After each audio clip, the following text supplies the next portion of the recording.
ಆಚಿ ಮಸಾಲ. ಎಂತ ಅಡಿಗೆಯ ರುಚಿಯಾಗೋ ರಹಸ್ಯವು 20 ರೂಪಾಯಿ. ರಾಜ್ಯದಲ್ಲಿ ಬರಗಾಲ ಇದೆ, ಕಾವೇರಿ ಕೊಳ್ಳದ ಜಲಾಶಯಗಳು ಭರ್ತಿಯಾಗಿಲ್ಲ. ಈ ಕಾರಣದಿಂದಾಗಿ ನಾವು ತಮಿಳುನಾಡಿಗೆ ನೀರನ್ನು ಕೊಡೋದಿಲ್ಲ ಅನ್ನುವಂಥ ನಿಟ್ಟಿನಲ್ಲಿ ರಾಜ್ಯ ಸರ್ಕಾರ ಹೇಳ್ತಾ ಇರುವಂಥದ್ದು. ಆದರೆ ವಾಸ್ತವ ಪರಿಸ್ಥಿತಿಯೇ ಬೇರೆ ಇದೆ.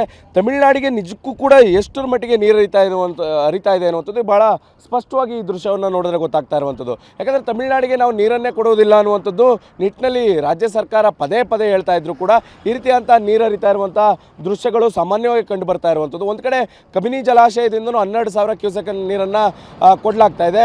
ಜೊತೆಗೆ ಇಲ್ಲಿ KRS ಜಲಾಶಯ ಕೂಡ ಭರ್ತಿ ಆಗಿಲ್ಲ ಅಂದರೂ ಕೂಡ ಈಗ ನಾಲೆಗಳ ಹೆಸರಿನಲ್ಲಿ ಈ ರೀತಿಯಂಥ ನದಿಗೆ ನೀರನ್ನು ಬಿಟ್ಟಿರುವಂಥದ್ದು. ಇಲ್ಲೂ ಕೂಡ ಅಷ್ಟೇ ಪ್ರಮಾಣ ಸುಮಾರು 2,000 ಕ್ಯೂಸೆಕ್ ಹೆಚ್ಚು ಪ್ರಮಾಣದ ನೀರು ಹರಿದು ಹೋಗ್ತಾ ಇದೆ. ಇದು ಎಲ್ಲೋ ಒಂದು ಕಡೆ ರಾಜ್ಯ ಸರ್ಕಾರ ಕದ್ದು ಮುಚ್ಚಿ ತಮಿಳುನಾಡಿಗೆ ನೀರು ಹರಿಸ್ತಾ ಇದೆ ಅನ್ನುವಂಥದ್ದು ಭಾಳ ಸ್ಪಷ್ಟವಾಗಿ ಗೋಚರಿಸ್ತಾ ಇರುವಂಥದ್ದು. ಯಾಕಂದರೆ ಪದೇ ಪದೇ ಈ ರೀತಿಯಂಥ ಹೇಳಿಕೆಗಳನ್ನು ಕೊಡ್ತಾ ಇರುವಂಥದ್ದು.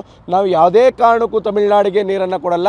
CWMA ಆದೇಶ ಆಗಲಿ, ಸುಪ್ರೀಂ ಕೋರ್ಟ್ ಆದೇಶಗಳನ್ನಾಗಲಿ ಯಾವುದನ್ನು ಕೂಡ ನಾವು ಪಾಲನೆ ಮಾಡೋಕ್ಕೆ ಸಾಧ್ಯ ಇಲ್ಲ, ಪಾಲನೆ ಮಾಡುವಂಥ ಪರಿಸ್ಥಿತಿ ಇಲ್ಲ ಅನ್ನುವಂಥ ನಿಟ್ಟಿನಲ್ಲಿ ಕೂಡ ರಾಜ್ಯ ಸರ್ಕಾರ ಹೇಳ್ತಾ ಇದೆ. ಆದರೆ ವಾಸ್ತವವಾದ ಪರಿಸ್ಥಿತಿಯೇ ಬೇರೆ ಇರುವಂಥದ್ದು.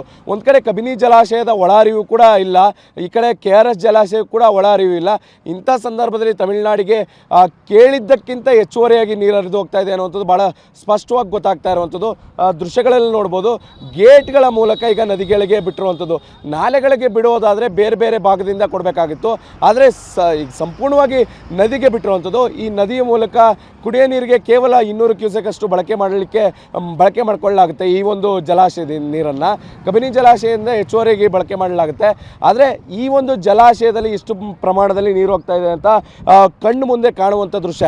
ಇಷ್ಟು ದೃಶ್ಯಗಳು ಕಂಡರೂ ಕೂಡ ಸರ್ಕಾರ ಕೊಡುವಂಥ ಏನು ಅಂಕಿಅಂಶಗಳೇನಿದೆ, ಈ ಅಂಕಿಅಂಶಗಳು ನಿಜಕ್ಕೂ ಕೂಡ ಒಂದು ರೀತಿಯಲ್ಲಿ ದೊಡ್ಡ ಮಟ್ಟದಲ್ಲಿ ಅನುಮಾನಕ್ಕೆ ಕಾರಣ ಆಗ್ತಾ ಇರುವಂಥದ್ದು. ಯಾಕಂದರೆ ನಾವು ನೀರೇ ಬಿಟ್ಟಿಲ್ಲ ಅನ್ನುವಂಥ ನಿಟ್ಟಿನಲ್ಲಿ ಒಂದು ರೀತಿಯಲ್ಲಿ ಅಂಕಿಅಂಶನ ಕೊಡ್ತಾರೆ, ಮತ್ತೊಂದು ಕಡೆ ನಾವು ನೀರೇ ಬಿಟ್ಟಿಲ್ಲ ಅನ್ನುವಂಥ ನಿಟ್ಟಿನಲ್ಲಿ ಹೇಳಿಕೆಯನ್ನು ಕೂಡ ಕೊಡ್ತಾರೆ. ಆದರೆ ವಾಸ್ತವ ಪರಿಸ್ಥಿತಿ ಆ ರೀತಿ ಇಲ್ಲ.